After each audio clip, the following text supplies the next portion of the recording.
Nós hoje vamos comentar sobre alguns assuntos e o mais comentado desse final de semana, o mais comentado, o mais falado foi efetivamente a fala do presidente Lula à nação.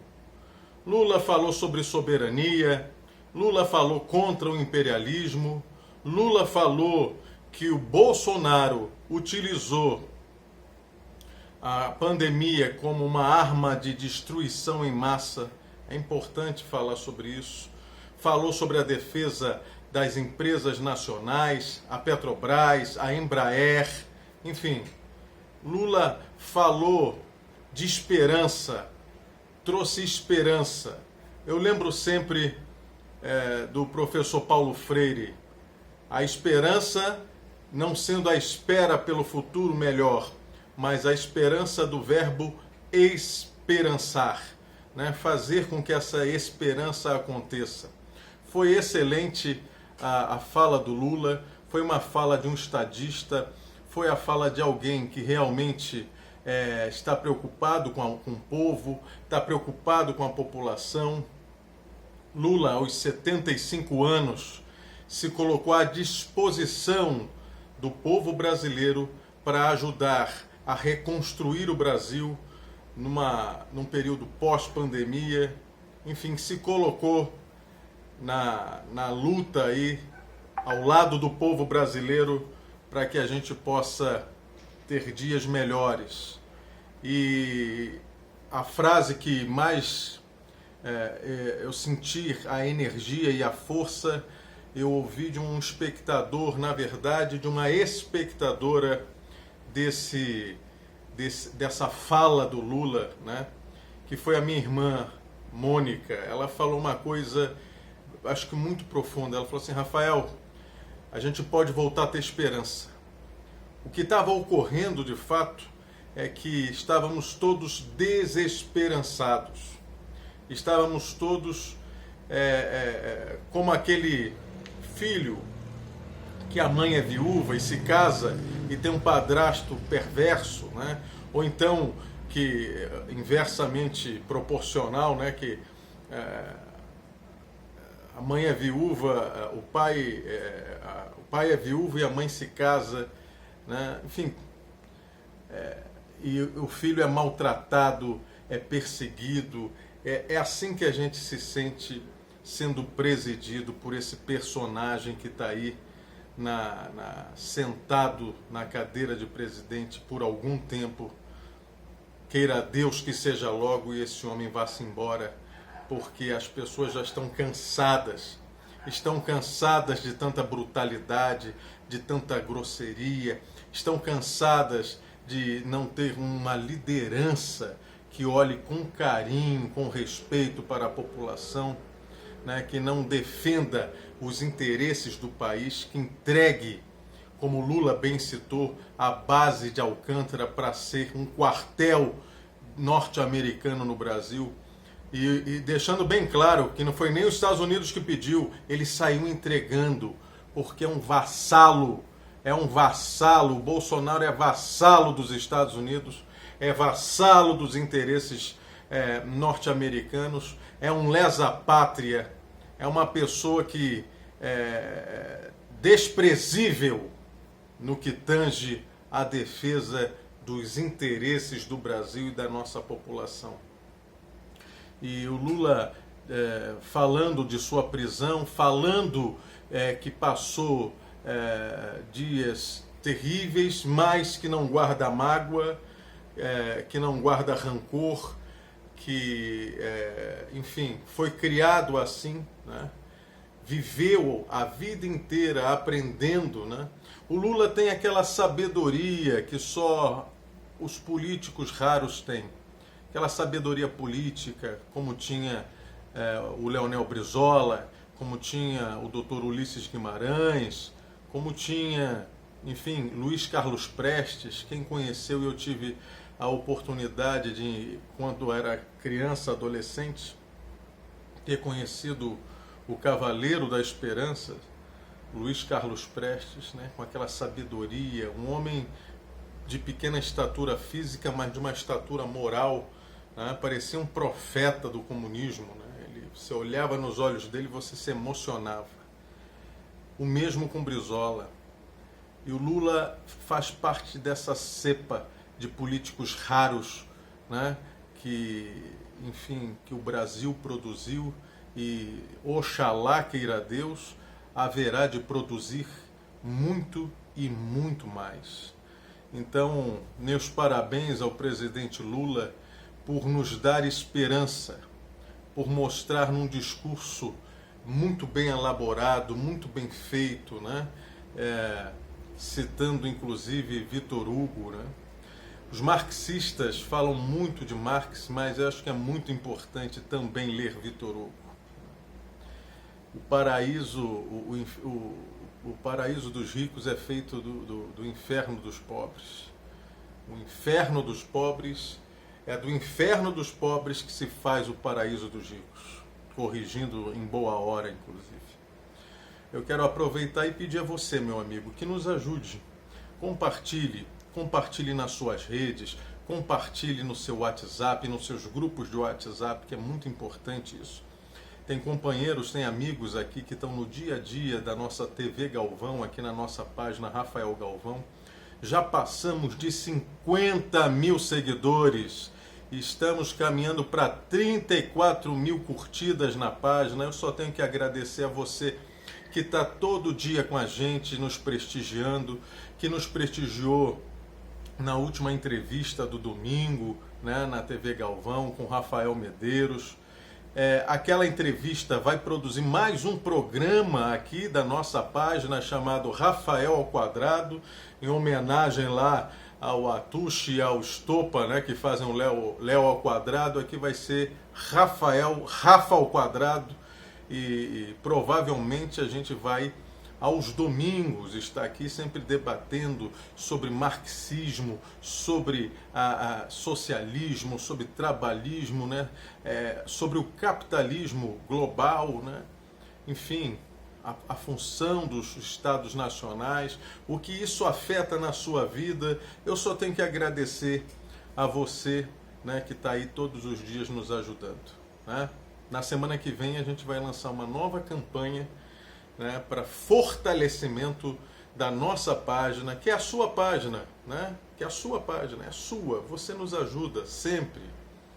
Então, nós já estamos nessa militância política de esquerda progressista a favor das minorias, a favor do Estado Nacional forte, em defesa de uma economia popular. Somos a favor da democracia monetária, financeira, onde todos tenham participação, inclusive das riquezas nacionais que só ficam nas mãos de meia dúzia, os mesmos que desde a fundação desse país governam esse país em detrimento do povo, em detrimento daqueles que de fato sustentam todo esse sistema, uma vez que a classe trabalhadora é de fato a geradora das riquezas das elites e do Brasil. Então a classe trabalhadora merece receber boa parte dessa parcela. Nada mais justo, nada mais correto que a classe trabalhadora não tenha a organização que tem os burgueses, né? Ninguém faz lobby pelo pobre, ninguém faz lobby por aqueles que trabalham. São poucos os políticos que defendem de fato a classe trabalhadora. Porque quando chegam em Brasília, eles parecem estar longe do Brasil, podem fazer o que quiser, têm uma vida da mais nababesca, enfim. Mas tem uns poucos que lutam pelo direito do trabalhador. E é isso que você deve observar na hora de votar. Tá certo? Eu quero conversar sobre alguns temas aqui com vocês hoje, que são... Vamos falar sobre, na verdade, 3 temas. O primeiro tema é a alta dos preços. Escrevam o que eu vou falar a vocês agora nesse momento, que é muito importante. A gente está caminhando para um aumento de inflação. Escreva isso. Ninguém está falando isso agora. Mas essas altas de preço, por exemplo, minha gente, hoje eu fui no mercado comprar arroz. Arroz a quanto? Chuta aí quanto estava o arroz. Comente aqui com a gente aqui. Quanto estava o arroz? Comente. R$ 30 o arroz. E em alguns lugares, a gente recebeu informação que no sul do país, em Florianópolis, por exemplo, tem supermercado vendendo a R$ 40. E não é o arroz refinado aí, não é o arroz, é o arroz branco de sempre, não é um arroz de elite, não é um arroz diferenciado para se fazer risoto italiano, nada disso. O arroz comum, o nosso velho arroz de guerra. Feijão, ele teve em alta em média na casa dos 50%. Em alguns lugares teve aumento de 58%. E aí, está aqui hoje, a fonte é G1, Bolsonaro apela a comerciantes a fim de conter o preço do arroz. Para a ministra, produto não vai faltar. É assim que começa. Primeiro aumenta. Então, quem tem dinheiro vai comprar para estocar. Vai aumentar mais ainda o preço. E aí daqui a pouco some. Some. Escrevam o que eu estou falando. Foi assim no Plano Cruzado, lá atrás, os mais antigos aí vão lembrar. Começou a sumir carne do mercado. Aí teve a Lei Delegada número 5, né, editada lá pelo então presidente Zé Sarney, do Bigodão, né, dono do Maranhão. E alguns idiotas se achavam os fiscais do Sarney. Vou fechar esse supermercado em nome do Sarney. Quem lembra disso aí? Comenta aí com a gente. Dê aí a sua opinião. Comenta, que eu acho muito, muito engraçado tudo isso. Então, continuando a reportagem de G1, escrita por Guilherme Mazui, do G1. O presidente Bolsonaro afirmou na tarde de terça-feira, dia 8, hoje, que fez um apelo a donos de supermercado para conter a alta de preços do arroz. Não adianta.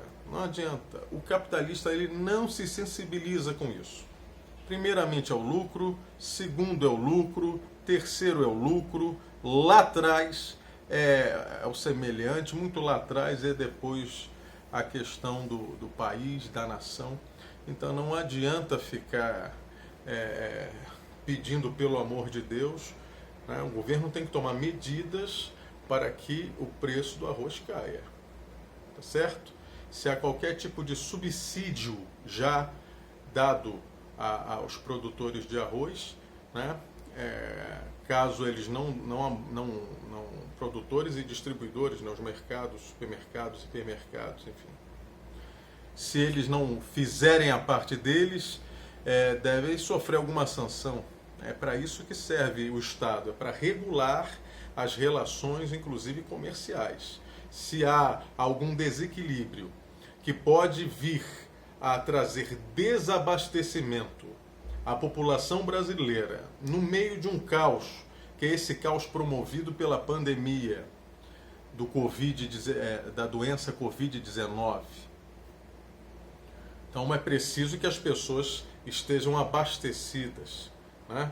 Na verdade, o governo devia estar aí preocupado em ampliar a questão da distribuição de renda, né, a fim de que as pessoas estejam acolhidas no meio dessa pandemia, se alimentando, né, tendo garantido os seus trabalhos para quem trabalha, né, cobrando para que não se demita as pessoas, subsidiando o salário, se necessário for,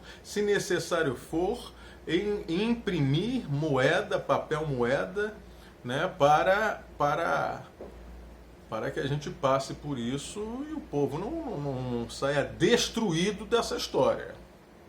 Então, fica dado o nosso recado.